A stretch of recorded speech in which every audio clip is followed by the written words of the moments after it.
함께 읽겠습니다. 다니엘서 9장 25절 26절 두 절입니다.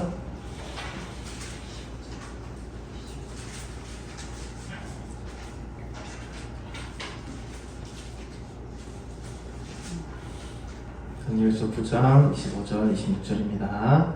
읽겠습니다. 그러므로 너는 깨달아 알지니라. 예루살렘을 중건하라는 영이 날 때부터 기름 부음을 받은 자 곧 왕이 일어나기까지 7이레와 62이레가 지나갈 것이요 그때 곤란한 동안에 성이 중건되어 거리와 해자가 이룰 것이며 62이레 후에 기름 부음을 받은 자가 끊어져 없어질 것이며 장차 한 왕의 백성이 와서 그 성읍과 그 성소를 회파하려니와 그 홍수에 온몰됨 같을 것이며 또 끝까지 전쟁이 있으리니 황폐할 것이 작정되었느니라. 아멘. 감사합니다. 오늘은 중간사 계속 이어서 또 살펴보겠습니다. 지난주에 녹화하다 중간에 잘렸습니다. 아마 그 기계 용량이 부족했나봐요. 그래서 그 영상 혹시나 유튜브로 또 한 번 더 보시고 싶으신 분은 중간에 좀 잘려있기 때문에 기억력을 최대한 동원하셔서 이렇게 가시면 될 것 같고, 오늘은 지난주에 그래서 딱 하스모니안 왕조가 이제 막 하스모니안 왕조가 아니죠. 그 마따디아 소위 말하는 마카비 혁명이 시작되는 데까지 했습니다. 잠깐만 앞에 말씀드리면은 이 일이 발생한 거는요. 초에 여기가 이렇게 지중해입니다. 지중해고요. 그리고 여기가 이집트. 참고로 주보에 보면은 제가 뒤에 그 중간사에 쭉 언급될 만한 왕들 이 나라랑 이름을 제가 정리한 거거든요. 이거 좀 했습니다. 색깔 빨간색은 좀 중요한 사람이고요. 네, 뒤에 있으니까 이거 PPT도 준비했는데 나중에 뭐 하스모 왕조 이렇게 준비했는데 잘 안 보이실 것 같아서 잘 안 보이시죠? 네, 그래서 그래서 요거 일단 보시고 그냥 설명드리시면 될 것 같습니다. 일단 이집트인데 무슨 왕조가 있죠? 이집트? 톨레미 왕조입니다. 이거 제가 여기 주보에 적은 거는 약간 좀 일반적으로 세계사에 좀 더 쓰는 용어를 가져가서 여기는 프톨레마이오스라고 돼 있고 또 셀레우쿠스, 그러니까 셀류쿠스입니다. 보통 셀류쿠스라고도 하고 하는데 문서로 적을 때는 그냥 좀 세계사에 쓰는 용어를 쓰는 게 좋을 것 같아서 이렇게 적었습니다. 여기 프톨레미고요. 여기가 팔레스타인입니다. 팔레스타인은 뭐 이 블레셋도 있고요. 그 다음에 여기 에돔도 있고요. 많이 있는데 저희한테 가장 중요한 거는 이스라엘입니다. 그 중에서도 여기가 예루살렘이요. 그리고 요만큼 넓은 땅이 시리아입니다. 시리아 혹은 수리아라고 하고요. 그 왕조 이름은요, 네, 셀류쿠스, 제가 셀레오쿠스라고 해놨는데 셀류쿠스 왕조입니다. 자, 여기서 다시 한번 말씀을 드리겠습니다. 이제 알렉산더 대왕이 죽고 나서요. 네 나라로 나뉩니다. 그래서 제가 지난주에 카산더랑 리시마코스를 반대로 설명드렸습니다. 카산더가 데살로니가를 만든 사람입니다. 그래서 마게도냐를 카산더가 제가 영상 보니까 잘못 말씀드렸더라고요. 그래서 카산더, 리시마코스 중요하지 않으니까요. 뭐 비두니아 사도행전에 나오지만 만들고요. 중요한 거는 이집트 요 남방 지역을 톨레미가 시리아 넓은 지역을 셀류쿠스 왕조가 점령을 했습니다. 자, 이스라엘은 처음 톨레미 1세, 2세 때는 어느 나라에 속했었나요? 이집트에 속했습니다. 그래서 이집트가 이만큼 다스리고 있었습니다. 그러니까 잘 생각해보시면 여러분, 586년에, 기원전 586년에 예루살렘이 무너집니다. 망합니다. 어느 나라에 의해서 망하죠? 어느 나라에서 예루살렘이 망하죠? 바벨론요. 그래서 처음에는 바벨론에 의해서 지배를 받습니다. 586년에요. 그 다음은요? 메데바사요. 메데바사. 그 다음은 바사 제국이고요. 그 다음은요? 알렉산더 제국입니다. 알렉산더. 근데 이거는 뭐 10년도 안 되고요. 그 다음에 톨레미니까 어디죠? 나 지역이 이집트. 네, 요렇게. 그러니까 지금 586년부터 거의 한 400년 정도 넘게 지배를 받거든요. 처음에 바벨론 소유가 됐다가 메데바사 됐다가 바사 됐다가 알렉산더, 이집트까지 이렇게 속하게 됩니다. 그러니까 주권이 없어요, 이스라엘은. 주권이 없는데 자꾸 정권이 바뀌잖아요. 그런데 특별히 알렉산더는 다니엘서 9장에 나오는 대로 능력 있는 왕입니다. 11장이야. 장차 능력 있는 한 왕이 일어나서 그 능력을 다스릴 거다. 그런데 이스라엘 사람들이 알았습니다. 제사장들이. 그 다니엘서에 기록된 사람이 바로 누구라고요? 알렉산더라고. 그러니까 이스라엘 사람들 알렉산더에 대해 반발심이 있을까요? 없을까요? 없죠. 예언되는 사람이니까요. 그래서 이스라엘 사람들이 알렉산더 쳐들어왔을 때 안 싸우고 제사장들이 오히려 율법을 보여주면서 우린 당신과 안 싸울 겁니다. 하나님이 예언하시는 왕이 당신입니다. 당신은 온 땅을 다스릴 겁니다. 라고 하니까 알렉산더 기분이 좋아서 이스라엘 사람들 데리고 다니면서 점령하는 곳마다 중요한 거, 교육, 은행을 꽉 너희들 맡아라. 왜냐하면 알렉산더는 여러분 군인들만 데리고 왔잖아요. 근데 정복한 땅이 워낙 넓으니까 다스리긴 다스려야 되는데 그냥 원래 있던 현지인들 알아서 해라 라고 하긴 반항이 일어날 수 있고요. 그러니까 민족들 중에 이스라엘만 있는 건 아니고요. 좀 몇몇 민족들이 있습니다. 데리고 다니면서 여긴 너희들 좀 잘 다스려봐라 라고 한 게 이제 알렉산더입니다. 그러니까 이스라엘 사람들 알렉산더를 좋아할까요? 안 좋아할까요? 좋아하죠. 근데 알렉산더가 죽습니다. 죽고 나서 누가 다스리죠? 네, 톨레미가 다스립니다. 이집트 소속이 돼서 다스림을 받습니다. 이스라엘 사람들이 좋아할까요? 안 좋아할까요? 알렉산더에 비해서 안 좋을 뿐만 아니라 톨레미 1세 2세는 이집트 입장에서는 굉장히 좋은 왕입니다. 나라를 잘 다스리고요. 좀 안정적으로 다스렸는데 문제는 뭐냐면은 강력하게 다스리기 위해서 감사합니다. 세금을 많이 매기고요. 좀 법을 엄하게 했습니다. 그러니까 이방인들이 다스리는 것도 열받는데, 그렇죠? 이방인들이 통치를 받는 것도 열받는데 세금도 많이 내라 그러고 막 그러니까요. 그러니까 마음에 안 드는 겁니다. 그래서 나중에 셀류쿠스 왕이랑 여기 이제 톨레미 3세부터 셀류쿠스 계속 전쟁이 있거든요. 그 다니엘서에 나오는 남방과 북방에 계속 전쟁을 하는데 이스라엘 사람들이 누구 편을 들까요? 그러니까 사실은 둘 다 이방인인데 야, 여기 별로 나 마음에 안 든다. 그래서 이스라엘 사람들이 셀류쿠스 왕조 편을 듭니다. 그래서 나라를 셀류쿠스 왕조가 정복하고 난 다음에 기분이 너무 좋잖아요. 그래, 좋아. 너네들 마음대로 하고 싶은 대로 살아라. 네. 세금도 조금만. 그리고 하고 싶은 대로 마음껏 살아라. 라고 하고 있는데, 이제 셀류쿠스가 커졌잖아요. 이만큼 커지니까, 이제 어디랑 전쟁을 하죠? 로마랑 전쟁하는데 쫄딱 많이 돈이 없습니다. 그때 이제, 그럼 빨리 진행할게요. 안티오쿠스 에피파네스 4세 때, 안티오쿠스 4세 때, 나라의 왕이 됐는데, 나라에 돈은 없고, 그래서 대제사장의 동생이었던 여호수아가 돈을 많이 들고 가서 왕이시여 제사장 좀 시켜주세요. 돈 많이 드리겠습니다. 돈 받고요. 그 다음에 그 얘기를 들은 메넬리우스라는 사람이 베냐민 지파입니다. 메넬리우스라는 사람이 또 왕이시여 제가 더 많이 드리겠습니다. 약간 이거 어떤 역사책에는 경매에 붙였다고 얘기도 있습니다. 그러니까 셀류쿠스 한번 돈 보니까요. 제사장 하고 싶은 사람 모여라 해가지고 경매를 붙였다는 얘기도 있습니다. 어쨌든 돈을 더 많이 주고 제사장이 됩니다. 그리고 이제 안티오쿠스 에피파네스 4세는 그 돈을 가지고 이집트 알렉산드리아 돈 많은 지역을 공격을 하고요. 그때 이제 요때 이제 이걸 돈 주고 대제사장 사고 막 안식일 어기고 이런 거를 반대했던 사람들이 우리는 저항할 거다, 우린 경건하게 살 거다 했던 사람들이 하시딤이라고 지난주에 말씀드렸습니다. 그러니까 이거 돈 주고 대제사장 사는 게 어딨냐. 게다가 여호수아가 막 안식일도 어기고 그러니까 안돼, 우린 반대야. 그래서 하시딤이라는 사람들이 막 저항하기 시작했고요. 그리고 메넬레우스로 바뀌고 나서 이제 셀류쿠스가 여기 알렉산드리아 쳐들어왔는데 진짜 로마가 지켜보고 있었습니다. 진짜 나쁩니다. 지켜보고 전쟁 시작할 때 안 하고요. 정복 다 될 때쯤에 그때 와가지고 이제 이거를 정복을 썩 뺏어 먹습니다. 그러니까 이제 안티오쿠스 에피파네스가 돌아가요. 비참하게 돌아가는데 원래 이렇게 돌아가야 되거든요. 이게 해안길로 원래 가야 되거든요. 그런데 자기가 돈 주고 세웠던 메넬라우스가 여호수아가 얘를 죽였다라는 이제 얘기를 듣습니다.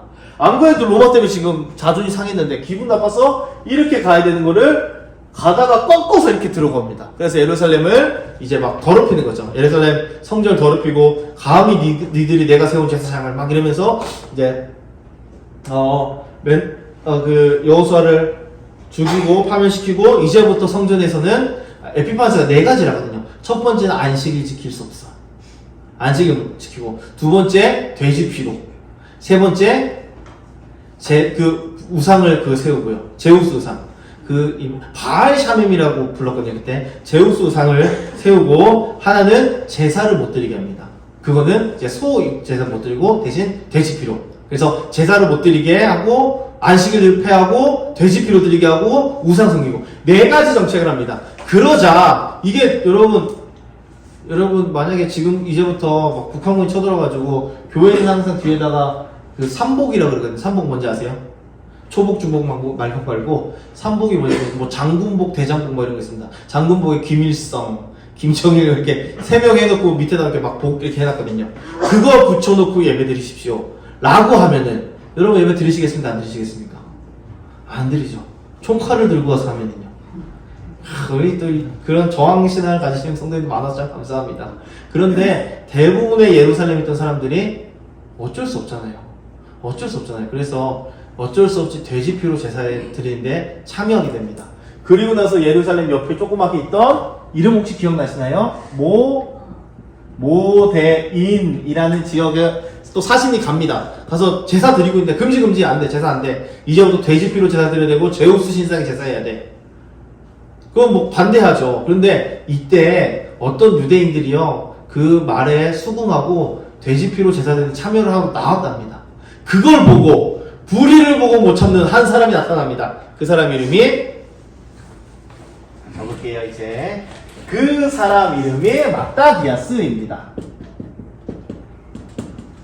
마따디아라고 할게요. 마따디아고 이 사람의 가문은 어디냐면은 하스몬 가문입니다. 하스몬 가문이라는 거는 그러니까 우리 시작에 나오는 시몬이죠. 시몬이고 이 하는 정관사 이랍니다. 그 시몬의 집, 그러니까 우리로 치면은 감나무집 셋째 아들 약간 이런 느낌으로 해요. 그 시몬의 아들이다라는 뜻입니다. 그러니까 마따디아 아버지 이름이 시몬이었고요. 그래서 그 사람의 가문이 가게다라고 해서 하스몬이라고 부르기 시작했습니다. 시몬입니다. 자, 이 마따디아가 너네 감히 우리 제사를 더럽히려고 그래? 다 죽여버렸습니다. 사신들 다 죽여버리고 어디로 가냐면요.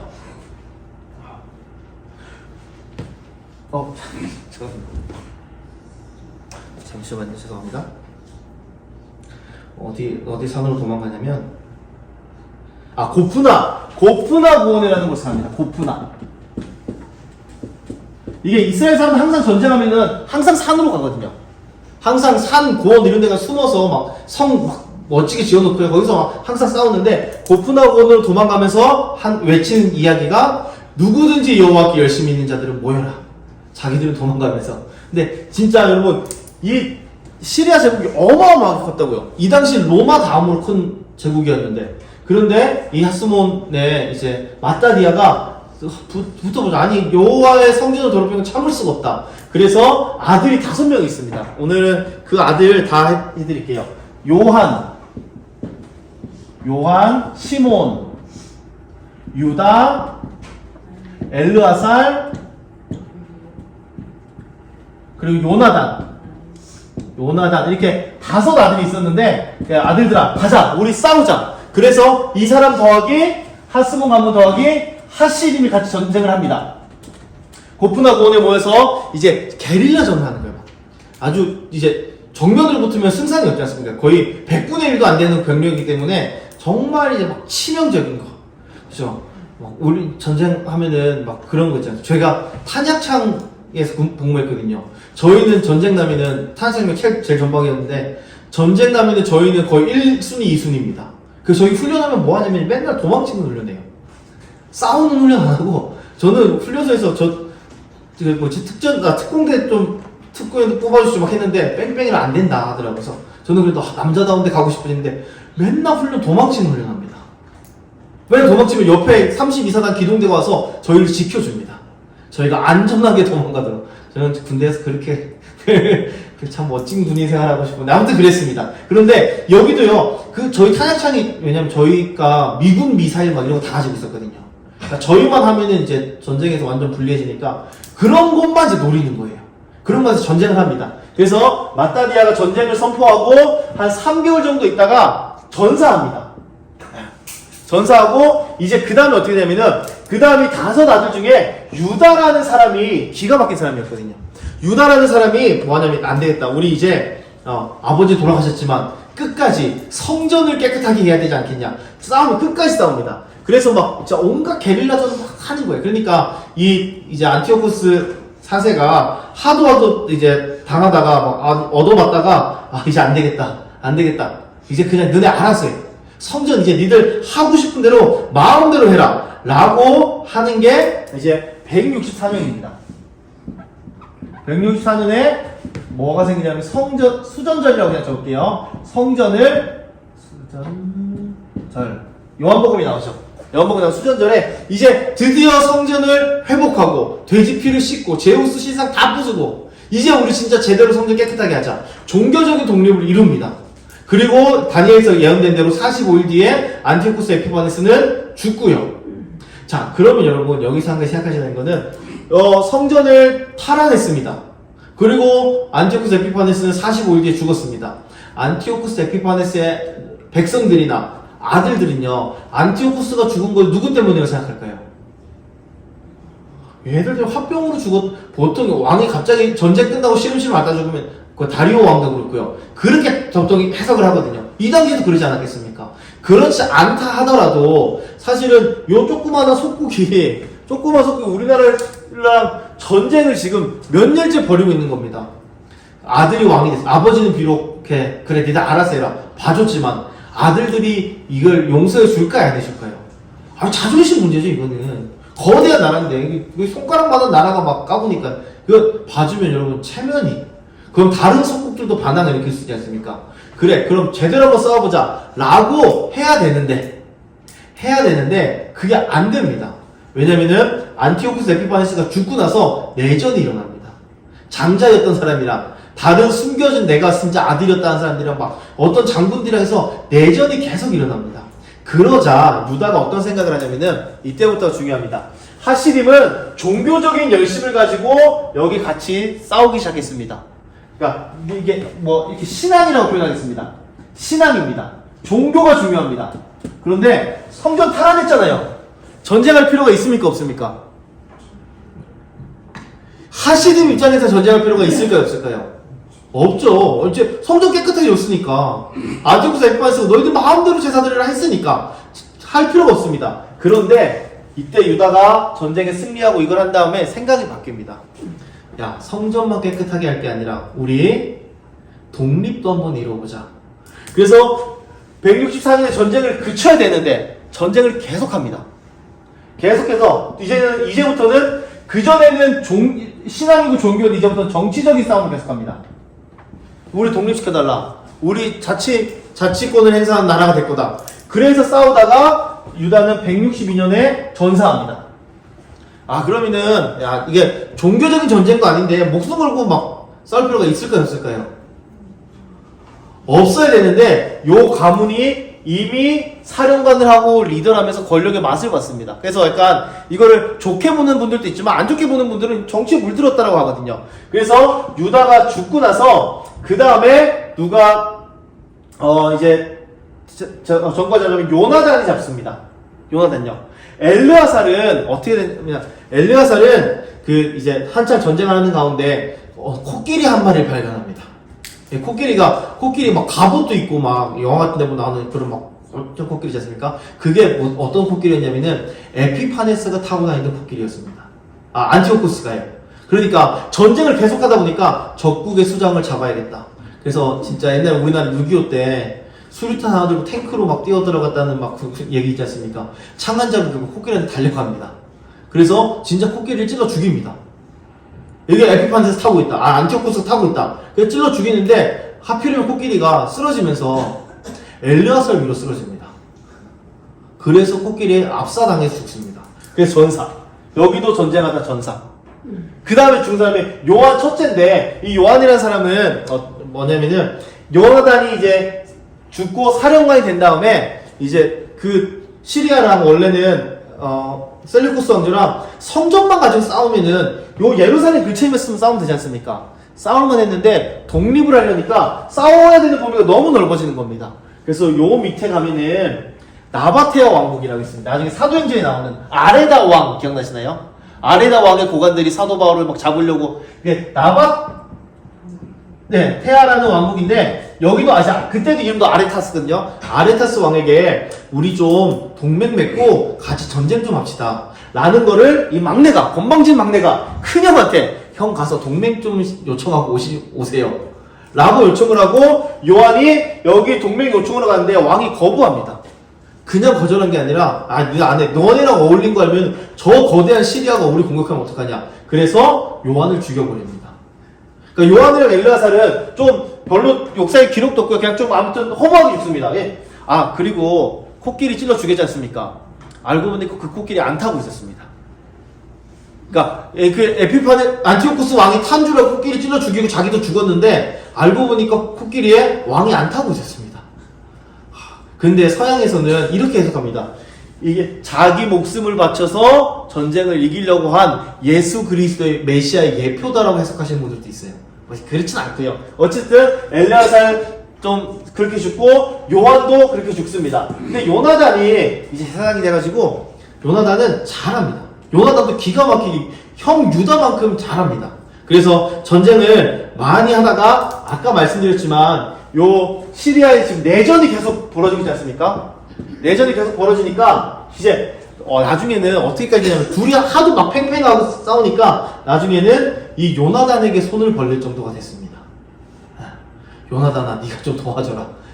좀 도와줘라 라고 막 하다가 어떻게 되냐면은 도와달라고 요나단이 그럼 도와줄까 말까. 이제는 이스라엘 좀 싸움을 잘하니까 힘이 좀 생긴 겁니다. 도와줄까 말까 고민하다가 이때 아까 이 여호수아 죽고 나서 안티오코스 왕이 알키무스라는 사람을 대제사장으로 임명하거든요. 그냥 이제는 이방인 왕이 마음대로 임명하는 겁니다. 너 네가 제사장이라. 너 우리랑 친하니까 가서 유대인들 유대인들이 이미 마음이 상했지 않습니까?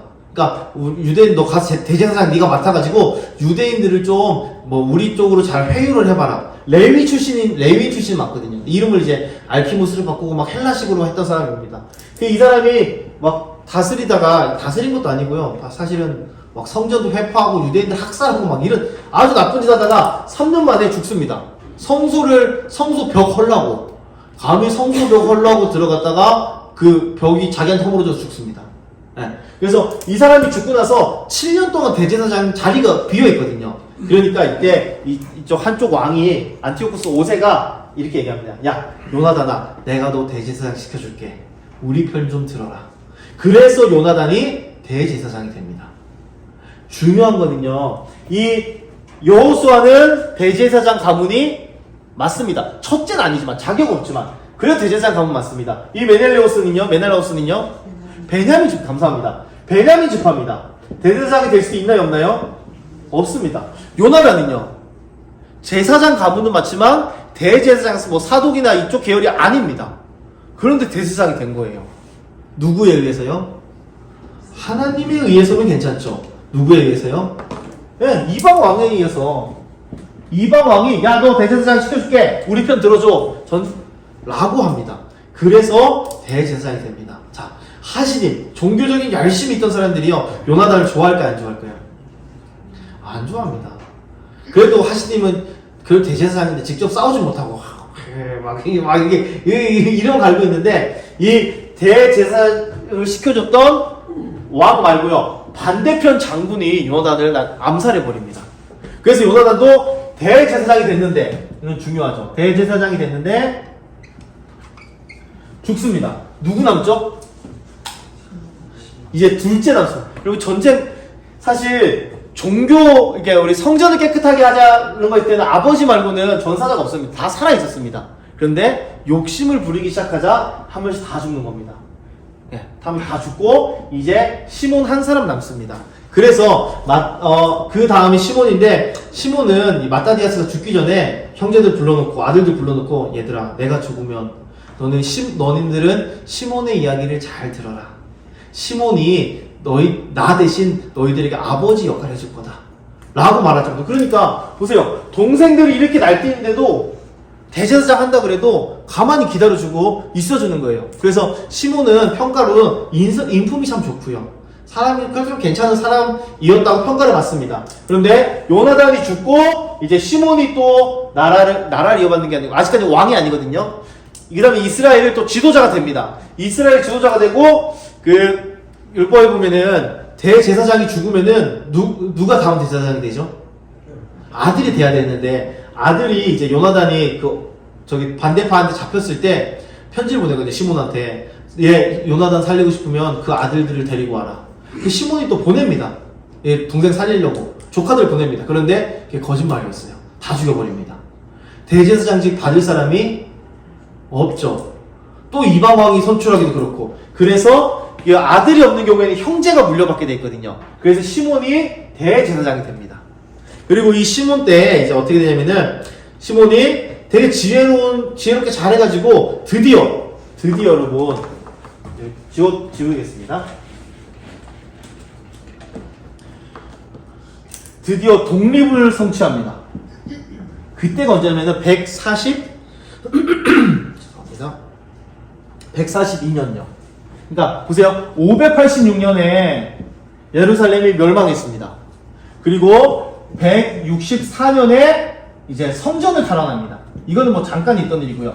그러니까 보통 유다가 승리했으니까 이때부터 하스모니아 왕조가 시작이다라고 말하는데 아닙니다. 그 다음에 더 싸웁니다. 142년까지요. 무려 22년을 더 싸웁니다. 더 싸워서 결국 뭘 성취하냐면은 독립을 성취합니다. 그러니까 이스라엘이요 586년에 빼앗기고 142년이 돼서 드디어 계산해 보시면은 444년이죠. 이때 드디어 나라가 독립하게 됩니다. 그러니까 이스라엘 입장에서는 이 시몬이 좋아 보이겠습니까? 안 좋아 보이겠습니까? 좋아 보이죠. 지금 여러분 400년 넘도록 막 다른 나라에 억압받고 살다가 드디어 우리가 독립을 이뤘습니다. 우리나라가 일제 몇 년 있었죠? 예, 36년 됐습니까? 예. 그때 일본이 무조건 항복 선언하고 천황이. 그런데 그때 했을 때 사진 보면 막 온 국민들이 다 길거리 뛰쳐나오지 않습니까? 그리고 40년 정도 해도 그런데요. 400년을 넘게 억압받다가 드디어 풀려났습니다. 그러니까 이스라엘 사람들이요, 이 시몬을 생각할 때 막 너무 좋은 겁니다. 그래서 뭐라 그러냐면은 하시딤이랑 사람들이 모여가지고 이렇게 얘기해요. 제가 읽어드릴게요. 예를 들면 유다 국민들이 모여서 현저한 자가 오실 때까지 당신은 영구적인 영도자 겸 대제사장이 되십시오 라고 합니다. 다시요. 현저한 자가 오실 때까지 당신은 영구적인 영도자 겸 대제사장이 되십시오 라고 하는 겁니다. 이 말은 뭐냐면은 현저한 자는 누구죠? 메시아입니다. 왜냐면 구약 성경에서는 왕과 대제사장을 같이 할 수 있는 사람은 메시아밖에 없거든요. 근데 시몬은 아무리 봐도 메시아는 아닙니다. 그런데 지금 돌아가고 있는 상황을 보니까 당신은 메시아라고 불러도 손색이 없습니다. 그러니까 메시아를 믿는 건 아니에요. 근데 그 정도로 훌륭하다고 인정한 겁니다. 그래서 메시아가 올 때까지 당신은 영구적인 영도자 겸 대제사장, 줄이면은 왕. 당신은 우리의 왕이자 대제사장입니다 라고 인정하는 겁니다. 그래서 이때부터 하스몬 왕조가 시작되는 겁니다. 그러니까 앞에 뭐 유다, 요나단 뭐 다 있지만 이거는 이제 죄송합니다. 왕조에서는 그냥 들러리고요. 시몬 때에 진짜 이제 이스라엘 독립된 이스라엘의 하스몬 왕조가 시작됩니다. 이걸 이제 마카비라고 부르는 거예요. 유다의 이름을 따서. 근데 마카비는 왕도 안 됐고요. 조상도 아닌데 그냥 마카비 왕조라고 불립니다. 그러면서 드디어 이 독립을 쟁취해나고 그 아들이 또 이름 또 적겠습니다. 이름을 기억해 주시면 좋습니다. 요한 힐카누스입니다. 이거 어느 나라식 이름 같으세요? 자, 여러분 만약에 이제 장쯤인 이름 어느 나라? 어느 나라 사람인 것 같으세요? 저 나카무라. 혹시 뭐 친척 중에 김나카무라 뭐 이런 건 없으시죠? 일본이지 않습니까? 이건 딱 이름 들어보면 전형적으로 어느 나라냐면은 헬라식 이름입니다. 힐카누스 이게요.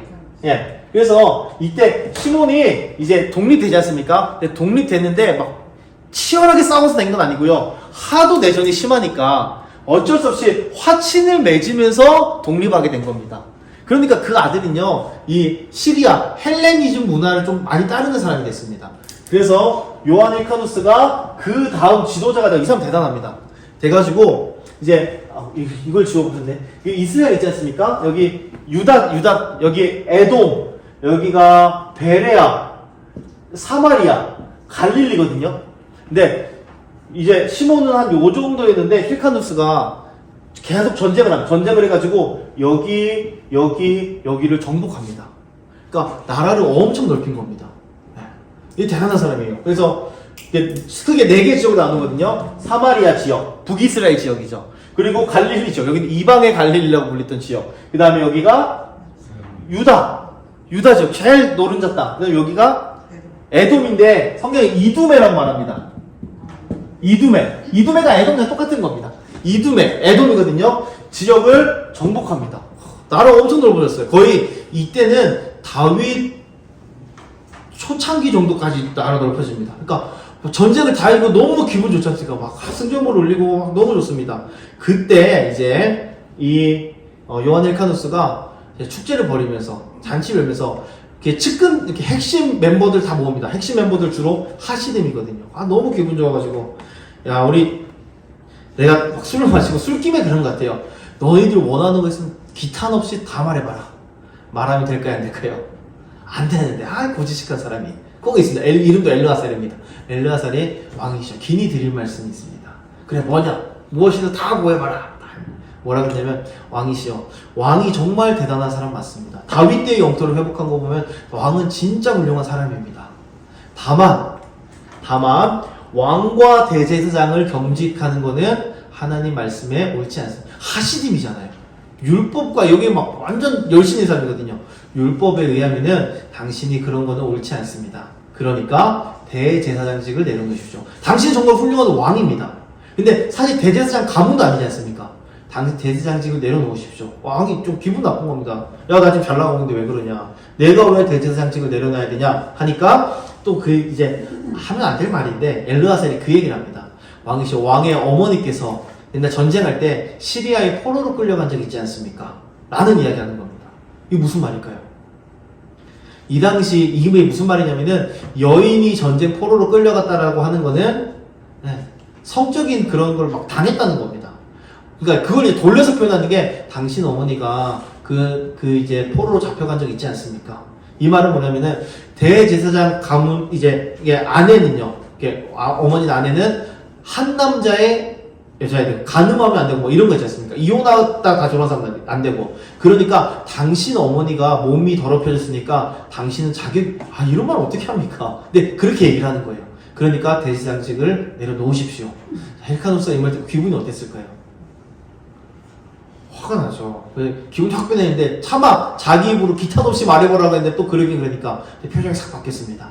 이거를 누가 캐치하냐면은 이름은 또 요나단입니다. 요나단이라는 사람이 저 엘리야사 또 눈치 없이 저런 얘기한다 하다가 왕의 표정이 안 좋은 걸 보고 나중에 왕을 몰래 찾아갑니다. 그래서 왕이시여, 저거는 엘르아살 혼자 생각이 아닙니다. 엘르아살 주변에 있는 저 사람들이 다 똑같은 생각합니다. 왕이 뭐 기분이 나쁘겠죠. 근데 요나단이 그 얘기합니다. 근데 왕이시여, 저는 거기 속해 있지 않습니다. 저와 함께하는 무리는 거기에 동의하지 않습니다. 왕 대제사장 다 하십시오. 그래서 하시딤에 분열이 일어납니다. 엘르아살 쪽이랑 요나단 쪽이랑. 그래서 이거를 이제 왕이 안 되겠다, 하시딤이랑 똑같은 하시딤 아니다, 너희들 나눠줘라 라고 해서 분리를 시켜버립니다. 하시딤이 2개로 나뉘어집니다. 뭐로 나눠질까요? 눈치가 빠르신 분, 바리새와 사두개로 나눠집니다. 이게 바리새와 사두개의 기원입니다. 이 사두개가 뭐 사독 출신인 자들이 있는데 그건 사실 잘 모릅니다. 아직 증명된 거 없고요. 어쨌든 그 바리새가 무슨 뜻이냐면은 분리되다는 뜻입니다. 분리. 그러니까 힐카누스 입장에서는요, 하시딘이라고, 하시딘은 사실 뭐 건국계 뭐 약간 그런 아주 훌륭한 사람들 아닙니까? 근데 이 중에서 불순한 사람들이 있어. 분리시켜버려. 그래서 바리새인들 분리시켜버립니다. 그리고 이 사두개, 요나단이 속한 이 사두개파를 정치에 중용합니다. 그래서 이때부터 바리새인과 사두개인들이 나눠지고요. 서로 사이가 좋지 않고요. 사두개인은 신약 때도 보면은 언제나 귀족 중심, 제사장 중심, 돈 많고 정치적이고. 근데 바리새인은요, 바리새파는 율법 중심이고요, 신앙 중심이고, 평민들 언제나 평민들 생각. 바리새인들이 예수님한테 하도 혼나서 그랬죠. 원래는 훌륭한 사람들이라고요. 온 이스라엘이 존경받는 사람들입니다. 어쨌든 이렇게 해서 바리새인과 사두개인이 나눠지게 됩니다. 그리고 힐카누스는 또 뭐 하냐면은 그 뭐 갈릴리 막 정복하면서 요 이둠에 있지 않습니까? 이둠에 에돔이 여기는 이스라엘이잖아요. 사마리아도 이스라엘이고, 그렇죠? 갈릴리도 이스라엘이고. 근데 여기는 다른 나라지 않습니까? 근데 정복하면서 강제로 유대교로 이둠의 사람 다 개종시켜 버립니다. 강제로 할례 받게 하고요, 막. 그러니까 좀 힐카누스는 막 굉장히 좀 폭력적이고 이런 사람이거든요. 그래서 다 강제로 개종시키고 한 가지 더 하는 정책하는데 중요하거든요. 이거는 제가 빨간색으로 적겠습니다. 뭐냐면은 빨간색으로 정답은 시험에 나온다는 뜻인 거 아시죠? 시험은 안 치지만. 네. 자, 이때 뭐 하냐면은 여기는 그래도 이스라엘 지역이니까 힐카누스가 다스려도 괜찮습니다. 근데 여기는 유대교로 개종을 시켰지만 그래도 뭔가 이방 땅인 느낌인 거예요. 그래서 한 사람을 세웁니다. 그 사람이 안티파터라는 사람이에요. 아시는 분들은 아시죠? 안티파터, 야, 네가 여기 이따 총독시켜줄게. 여기 좀 잘 다스려봐라. 라고 합니다. 이 안티파터가 누구냐면은 헤롯의 아버지입니다. 그러니까 나중에 헤롯이 이스라엘 다스리지 않습니까? 요때부터 시작된 겁니다. 안티파터가 이스라엘 안 시키고 직접 다스렸으면 좋은데, 이 진짜 되게 정치적으로 막 별명이 여우거든요. 교활하고 막. 정치적으로 이게 좋아가지고, 나중에 이스라엘 전체를 자기가 다스리지 않습니다. 어쨌든 세우고 이렇게 죽습니다. 그리고 나서 오늘은 제가 하스모노까지는 어떻게든 빨리 해보겠습니다. 헤롯까지 안 가보더라도. 그리고 이제 힐카누스가 죽고 나서 그 다음 왕이 된 사람이 누구냐면은 아리스토블로라는 사람입니다. 힐카누스는 원래 죽으면서 자기 본인의 아내가 여왕이 되길 바랬거든요. 그런데 이제 아리스토블로가 억지로 왕위를 빼앗습니다. 그리고 내가 왕이 되는데 반대한 사람 누구야? 동생 죽이고요. 형제들 다 감옥에 가두고요. 어머니는 굶겨 죽입니다. 내가 왕 되는 걸 반대했다고. 진짜 나쁜 사람이죠. 형제들 다 감옥에 가두고 딱 한 명, 막내 동생은 너무 이게 평소에 예뻐해가지고 살려두거든요. 근데 나중에 누가 이간질하니까 막내 동생도 죽여버립니다. 막 다 가둬버리고, 그러면서 최초로 하스모니안 가문의 최초로 스스로 자기를 왕이라고 부른, 그 전까지는 뭐 지도자고 대제사장이었거든요. 뭐 힐카누스나 다. 근데 이 사람은 자기를 스스로 그냥 나는 왕이다라고 표현했습니다. 나는 왕이다. 그런데 1년 만에 죽습니다. 1년 만에 죽고, 아내가 여기도 이제 그럼 내 아내가 왕위를 이어줬으면 좋겠다. 이게 주보에 보면 제가 빨간색으로 칠해놓은 이름이 있습니다. 살로메 알렉산드리아. 이 사람 중요하거든요. 살로메 알렉산드리아 사람 이제 놔두고 죽습니다. 죽자 이 살로메 알렉산드리아가 저는 여왕 안 할랍니다. 저는 여왕 안 할 겁니다. 어떻게 하냐면은 감옥에 가뒀던 친인척들 다 풀어줍니다. 다 풀어주고 죄송합니다. 우리 남편이 잘못했어. 그리고 이 중에 동생 누구냐면은 얀네우스라는 얀네우스라는 왕과 결혼합니다. 알렉산더 얀네우스요. 알렉산더 힘드시죠? 이게 금방 끝납니다. 이제 알렉산더 얀네우스는 결혼합니다. 그리고 나서 이 남편이 잘 다스리도록 합니다. 근데 이 아리스토블로는 이제 갈릴리 북부를 정복하고요. 얀네우스는 그것보다 땅을 더 넓힙니다. 어느 정도를 넓히냐면은 거의 솔로몬 때만큼 땅을 넓힙니다. 싸움 굉장히, 그러니까 이런 동생을 가둬놨던 거예요. 가둬놨다가 이제 알렉산더 둘이 형사치 기억 모르는 제도로 결혼을 해가지고 얀네우스는 땅을 많이 정복합니다. 이때 중요한 사건 중에 하나는 뭐냐면은 사마리아를 정복하면서 이 얀네우스가 사마리아 성전을 파괴합니다. 이제 그리심산에 북이 사마리아 사람들이 스룹바벨 성전 지을 때 우리 같이 짓자. 그런데 거부하죠. 왜죠? 피가 섞였잖아요. 이방인과 별 다를 바 없으니까. 그러니까 이제 북이스라엘 사마리아 사람들이 자존심 상한 겁니다. 그래서 우리도 성전 짓는다. 치사하다. 퇴퇴퇴 하고 자기들은 그리심산에 성전 짓고 뭐라 그러냐면은 사실 아브라함이 이삭을 바쳤던 곳은 모리아산은 시온산이 아니라 그리심산이다. 라고 우기기 시작합니다. 그러니까 이 사람들 입장에서는 기분이 좋을까요, 나쁠까요? 나쁘죠. 그래서 그 사마리아 성전을 파괴해버립니다. 야, 성전을 파괴하는 건 진짜, 이건 이제 하나님이 이렇게 범위를 사마리아는 하나님 믿는 사람이 아니라고 생각하는 겁니다. 아예. 범위를 벗어났어요. 그래서 나중에 사마리아 사람들 복수하거든요. 명절, 절기 때 사람들 많이 모일 때쯤에 예루살렘 근처에 뼈를 뿌립니다. 이게 무슨 복수죠? 부정이시잖아요. 절기를 못 지킵니다. 그래서 그것 때문에 열받아가지고, 이제 또 예루살렘이랑, 유다랑 사마리아 막 전쟁도 일어나고요. 막 학살하고 납치, 살인 막 이런 그런 일들이 일어나는 게 이제 얀네우스가 사마리아를 정복하면서 그렇게 한 겁니다. 그리고 나서 이 알렉산더 얀네우스가, 죄송합니다. 이 안티파터를 임명한 사람이 얀네우스입니다. 죄송합니다. 예. 이 안네우스가, 임명하고요. 그 다음에 뭐 하냐면은, 좀 그냥 정치적이고 막 싸움 좋아하는 사람이거든요. 그래서 대제사장과 왕인데, 이 하시dim 사람들이 좋아할까요, 싫어할까요? 계속 반대하고 뭐 투서 보내고 막 이러다가 하도 안 돼서 초막절 행사하는데 얀네우스 앞에 가서 반대합니다. 이거 아닙니다. 당신은 대제사장 아닙니다.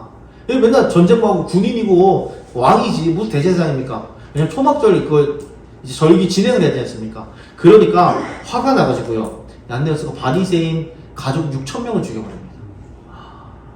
굉장히 잔인하죠. 그래서 바리새인들이 당할 수 없다. 그래서 원래 셀루쿠스 왕조 때 시리아에 원군 요청합니다. 우리 좀 도와주십시오. 저 왕 우리가 도와서 저 왕 죽여버리겠습니다. 그래서 진짜 시리아에서 군인들이 옵니다. 그런데 바리새인들이 욱해서 했지만 바리새인 좀 괜찮거든요. 사람들이 후회하기 시작합니다. 이거 우리 나라 팔아먹는 짓 아닌가. 아무리 얀네우스가 마음에 안 들어도 이건 아니지. 그래서 시리아에 다시 정충이 안 되겠습니다. 우린 그냥 이 얀네우스 왕에게 투항하겠습니다 하고 바리새인들이 투항합니다. 차마 우리 민족끼리 싸우는 건 안 되겠다. 그랬더니 여러분 이 얀네우스가 그래 너희들이 잘못을 인정했구나 라고 받아들여주면 좋은데 이미 뭐 반대한다고 6,000명 죽인 사람인데요. 그래서 딱 투항하고 이제 전쟁의 승리를 이제 파티를 또 하면서 뭐 하냐면은 바리새파 지도자 800명을 초청합니다. 그리고 자녀들 보는 앞에서 다 죽여버립니다. 그 십자가 처형을 하거든요. 굉장히 잔인하게. 그러니까 잘 다스리고 땅도 많이 넓혔지만 굉장히 잔인하고 막 이런 사람이었습니다. 그리고 나서 누가 왕이 되냐면은 살로메 알렉산드리아가 여왕이 됩니다. 10년 정도 다스리거든요. 이 사람이 이제 이스라엘의 유일하게 합법적인 여왕입니다. 그 전에 여왕이 한 명 있었죠. 누구죠? 아달랴 근데 불법이잖아요. 찬탈자는 뜻이거든요. 근데 이제 살로메 알렉산드리아는 합법적으로 왕이 됩니다. 그리고 20년 동안 정치를 기가 막히게 합니다. 그래서 진짜 솔로몬 이후 최대의 평화 시기라고 할 정도로요. 여왕이지만 굉장히 나를 잘 다스립니다. 지혜롭고 평화롭게. 근데 딱 10년 다스리고 죽습니다. 죽는데 다 끝나갑니다. 이제 마지막 두 사람이 남았습니다. 죽으면서 이제 아들이 둘이 있거든요. 한 명은 시아버지의 이름을 따라서 요한 휘카누스 2세. 그리고 둘째는 원래 첫 번째 남편의 이름을 따서 아리스토블로 2세라는 이름을 지어주고요. 그 다음에 요한 휘카누스에게는 너 대제사장직을 맡아라. 그리고 이쪽에는요. 너는 군사령관을 맡아라. 왜냐면은 안 봐도 뻔하거든요. 둘이 왕이 가지고 싸울 게 뻔하거든요. 그러니까 휘카누스야 네가 성격도 좋고 신앙심이 좀 깊으니까 대제사장하고 너는 좀 투쟁적이니까 군대를 맡아라 라고 하고 죽었습니다. 자, 알렉산드르 살로메는 둘이 형제 잘 연합해가지고 제사장이랑 군인이니까 싸울 일 없이 각자 분야에서 나라를 잘 이끌어가라 라는 생각으로 이렇게 세워놨습니다. 의도대로 됐을까요? 안 됐을까요? 안 됐습니다. 이게 문제인 거죠. 그래서 자, 제사장이랑 이제 군사령관이랑 싸우면 누가 이기겠습니까? 당연히 군사령관 이기죠. 제사장이 물론 뭐 이제 이게 누구죠? 여호사밧 왕 때처럼 성가대가 찬양을 불러서 군대를 물리쳤더라. 이러면 좋지만 그렇지 않습니다. 그래서 밀리니까 이때 제가 도와드리겠습니다. 라고 한 사람이 나타나면 누굴까요? 여기를 다스리고 있던 안티파터야. 지웠네? 안티파터가 왕이시여 제가 도와드릴게요. 왜냐면 보세요. 여러분 싸우면 누가 이긴다고요? 여기가 이기잖아요. 그럼 안티파터 누굴 도와줘야겠습니까? 이기는 사람 도와준다 그러는 사람도 이제 정치적인 감각이 없는 사람들인 거죠. 왜죠? 이겨봤자 자기가 별로 얻을 게 없습니다. 그런데 내가 여기를 도와서 이기면 크게 한탕할 수 있는 겁니다. 야, 이 사람. 그래서 막 여기부터 나중에 다음 주에 더 말씀드릴게요. 여기부터 저기부터 장난 아니에요. 이 사람이 막. 그래서 이 사람을 돕습니다. 그런데 너무 강력한 거예요.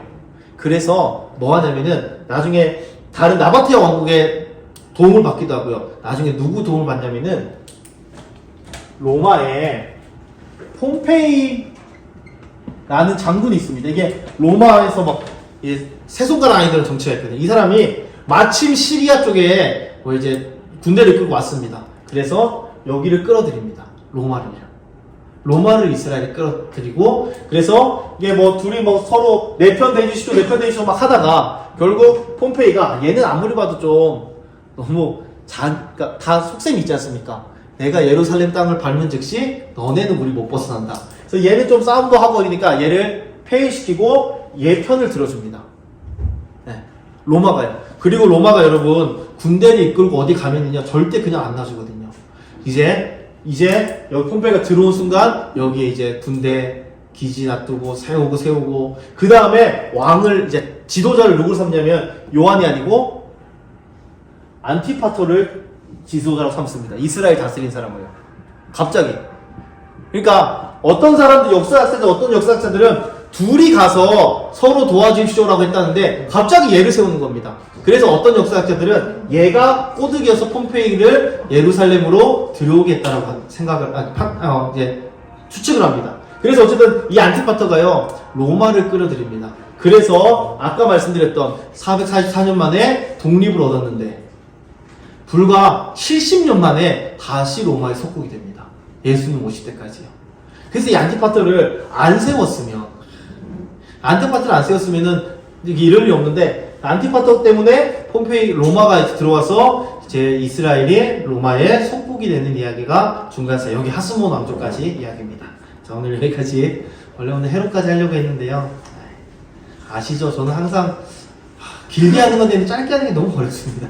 또 잘 들어주셔서 또 제가 신나서 또 하는 거니까 다음부터 잘 듣지 마시는 말씀은 아니고 계속 하면은 다음 주에는 반드시 로마까지 끝내보도록 하겠습니다. 헤롯이 뭐 이렇게 언급되는 사람만 하면 7명, 8명이거든요. 근데 직접적으로 나오는 사람 한 6명 정도 그 로마 황제 쭉까지 쭉 살펴보면서 그 다음에 신약을 읽어보면은 이 사람이 그 사람이구나.